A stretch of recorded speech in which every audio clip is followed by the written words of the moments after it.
Copa do Mundo começou e o Brasil começou com um empate contra a fortíssima Marrocos. Agora enfrenta o Haiti nesta sexta-feira. E que não subestimemos esse Haiti que deu trabalho sim para a Escócia.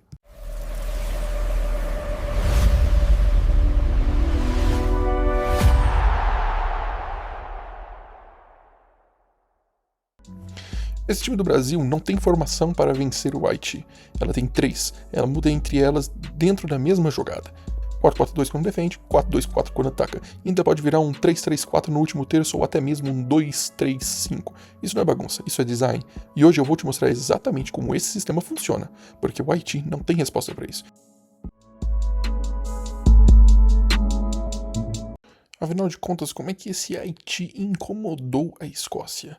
Note que é um time extremamente rápido e extremamente vertical. Assim que tem contato com a bola, eles partem para um ataque com 3 atacantes. Foi assim que eles feriram ou buscaram ferir a Escócia. Além dos 3 atacantes, temos o lateral que às vezes se estica até a linha de fundo para uma jogada individual e assim cruzar para a área onde eles têm atacantes altos. Neste segundo lance, vemos também subindo um lateral e agora a presença de 4 atacantes dentro da área, novamente para uma bola aérea. Neste caso, novamente, não está certo. Como podemos atacar o Haiti? Note que aqui a Escócia está atacando pela lateral e há um espaço livre entre o lateral e o zagueiro do Haiti. Um possível espaço para entrada, infiltração de um homem livre.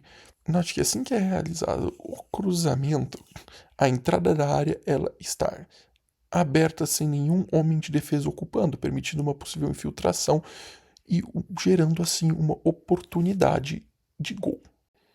Note que no gol da Escócia, esses espaços eles ficam ainda mais nítidos.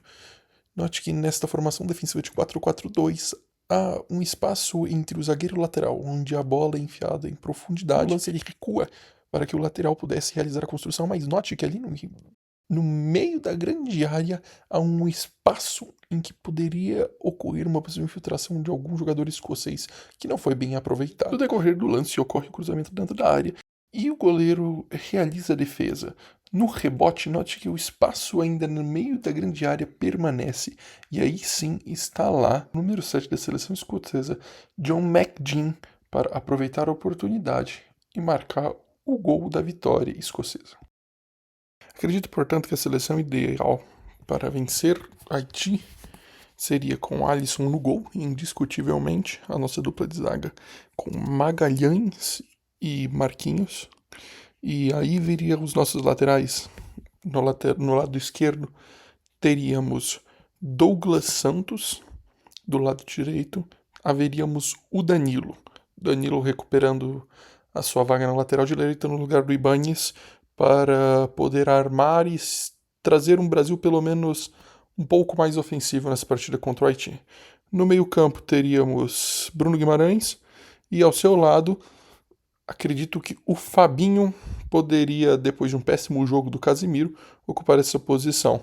Na direita colocaria Rafinha, daria mais uma chance para ele, principalmente porque apesar de uma péssima partida ofensiva, com gols perdidos, passes errados, ele se entregou e cobriu bem aquele lado direito da seleção brasileira quando o Danilo subiu durante o segundo tempo. Foi um dos jogadores que mais correu pela equipe no segundo tempo.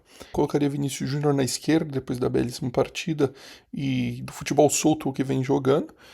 E lá na frente colocaria Igor Thiago e sim o Endrick.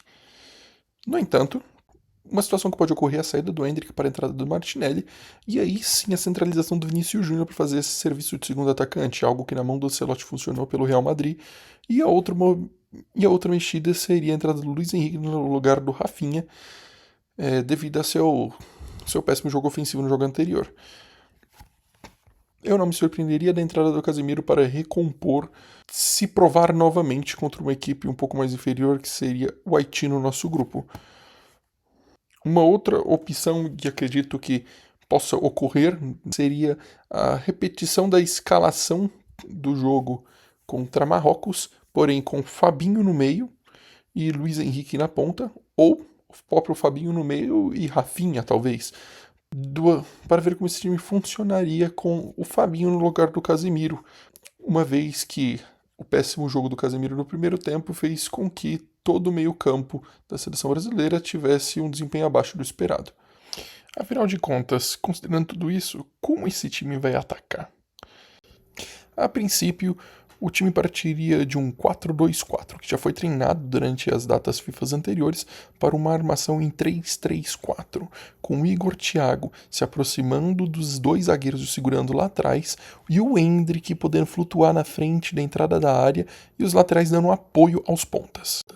Uma outra opção de ataque também seria, seguindo a premissa do 3-3-4, podendo se tornar um 2-3-5 em uma casa de pressão mais afunda pelas laterais, pois Fabinho se aproximaria de Bruno Guimarães para dar sustentabilidade no meio-campo e os laterais poderiam dar apoio aos seus pontas para que eles possam cortar para dentro. Como nem só de ataque se vive um time, a seleção brasileira se defenderia com 4-4-2, tendo uma constante movimentação em bloco para sempre onde a bola se posicionasse, com a aproximação do Rafinha em apoio ao Danilo e o Vinícius Júnior ao Douglas Santos e o Endrick sempre flutuando atrás do Igor Thiago por uma possibilidade de contra-ataque.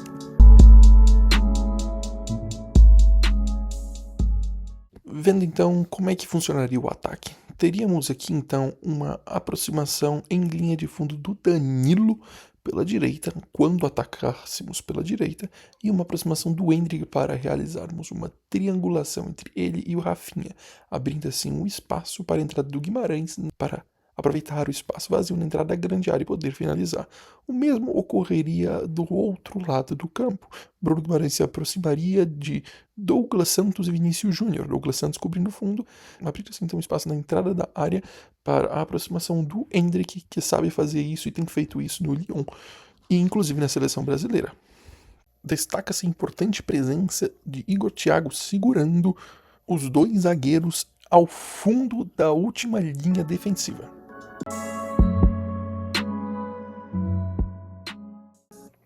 Afinal de contas, isso já aconteceu anteriormente no jogo contra o próprio Egito, que era uma seleção em que havia nesta mesma região um espaço e Endrick aproveitava com bastante louvor as oportunidades que teve, incluindo essa do gol.